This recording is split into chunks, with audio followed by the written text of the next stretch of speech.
honestly, it's just really fun. Like, I really enjoy what I do, and I really just, it's fun for me. For me, motivation to continue going is, this is, money. So I have a guitar in the back that's actually being sold today, so she's making an appearance and then she's leaving. But hello, welcome to the channel. If you're new here, my name is Amanda, and I create lifestyle, entrepreneurship, pop culture, and mindset content on this YouTube channel.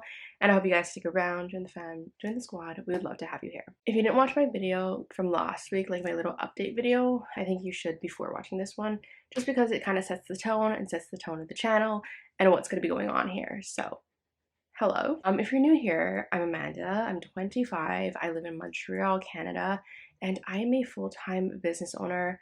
I run a social media agency by myself, and I do video editing, social media management, and podcast editing with a few other little things on the side. You can go in my description and see everything. You can go to wanamedia.ca. But yeah, I thought I would do a little fun video. I actually had this planned for a while and I just never filmed it. We're gonna film it now. Basically, we're going to just do a little freelance video. I asked you guys questions on Instagram and I got quite a few, so we're just gonna breeze through them. We're gonna get straight to the point. I'm not gonna make you guys sit here and listen to me blab anymore. Let's jump into it. So the first one is, what initially held you back from going full-time? Honestly, I don't think anything really held me back. I feel like I went full-time at a pretty good but maybe risky point in my life. I went full-time, I think it was 2-3 months after I graduated from university. So I like went full force into it. At first I was a little bit scared because I was like, okay, like financially, I live a pretty interesting lifestyle. I travel a lot for like shows and like for fun and stuff. And I was like, like this might like interfere with that. But it actually hasn't so far.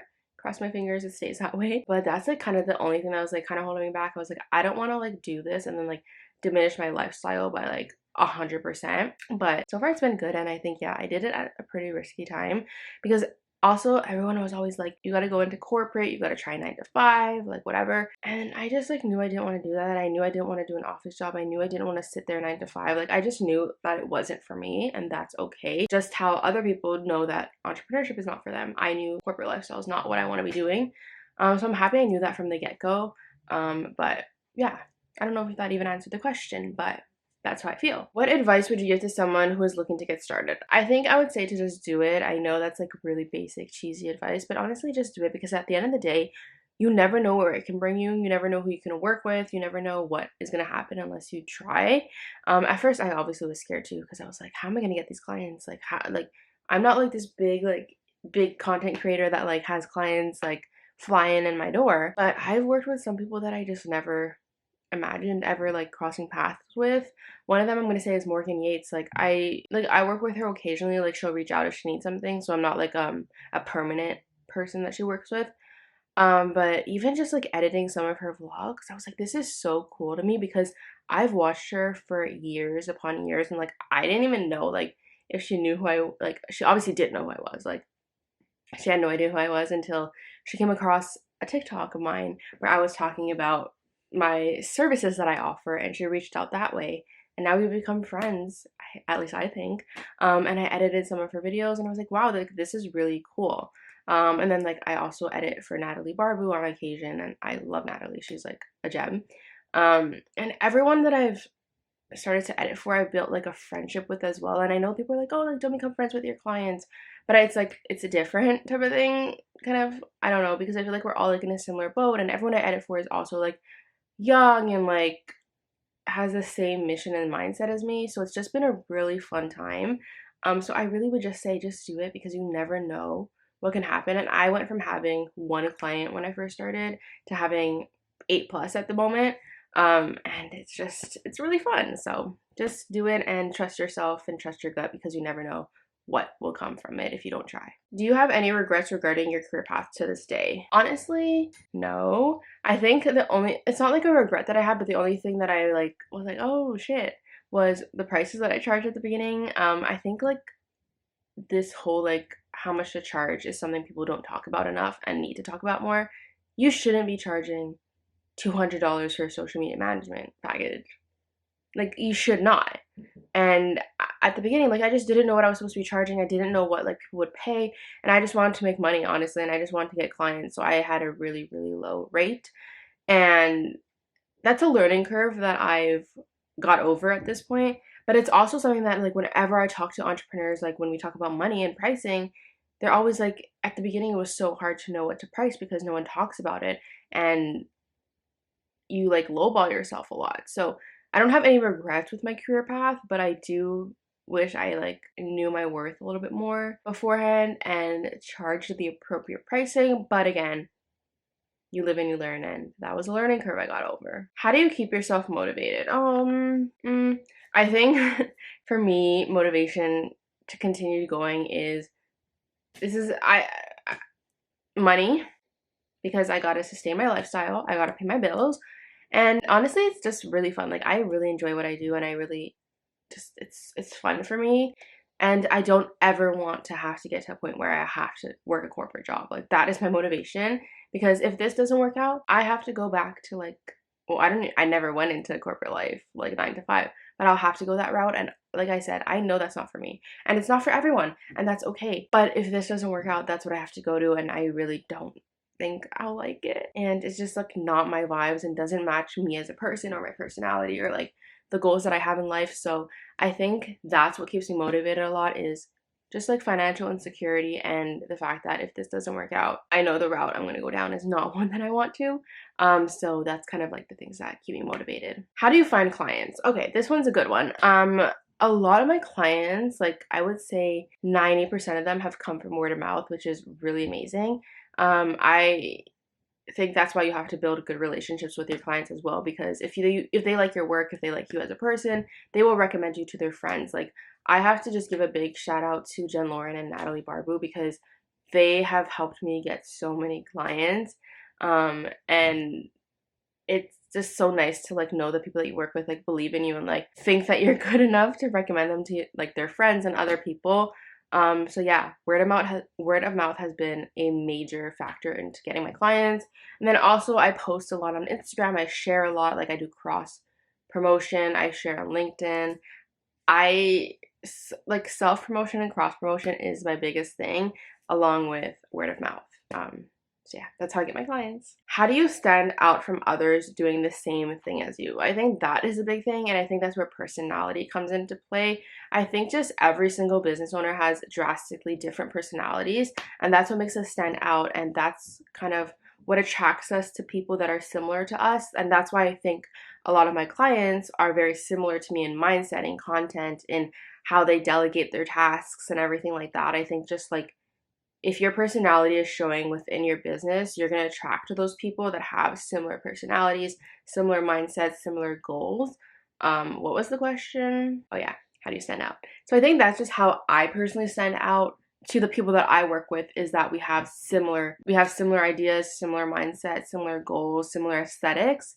And I think that's just how you're going to get your clients. I think that if you have a very corporate vibe on your socials, on your website, you're going to attract those corporate vibes from your clients. I have a more like lifestyle aesthetic vibe going on in my Instagram, my TikTok, on my website, whatever. So I attract very lifestyle mindset aesthetic people. So that's how kind of I stand out, just like showcasing my personality and making sure that I'm like 100% real, raw, and authentic all the time, because I think that's really important.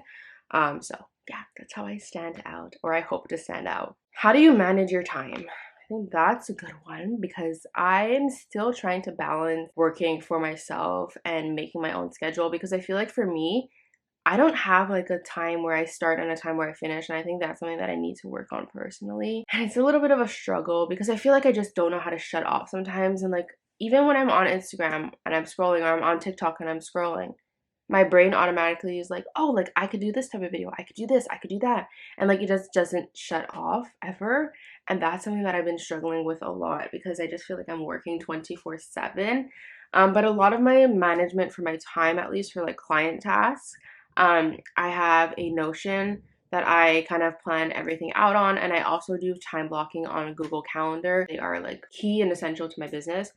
So yeah, I do a lot of time blocking. I have a lot of to-do lists. Like I'm a very visual person, so if I don't see it, somewhere on my calendar, on my Notion, like it just slips my mind. So I make sure whenever I get an email that's like, hey, like this video, I need it edited by this day, I will write it down, because if I don't write it down, it will slip my mind. So Notion and Google Calendar go hand in hand for me. They are the reason how I manage my time. But I do make sure that I have like one day where I'm not like, it's hard to like give myself full days off, just because the type of work I do, like I do podcast editing, and these podcasts go up on different days, and then I do YouTube editing, and these YouTube videos go up different days, and then social media management, you have to like be engaging almost every single day. So I don't at the moment have like full days off, but I make sure that I give myself at least like half days at times, so that I can just like vibe, relax, do my own work, do my own content, and just not be working 24/7. So that's how I kind of attempt to manage my time, but it is a work in progress. Things you wish you knew before going freelance. I think I wish I knew that financial insecurity would be a really big thing for me, and it's a scary thing, and I think a lot of people don't talk about it enough. And I think I want to do a full podcast episode on like financial insecurity and financial security, because at the end of the day, like if you don't hustle, and I don't believe in hustle culture,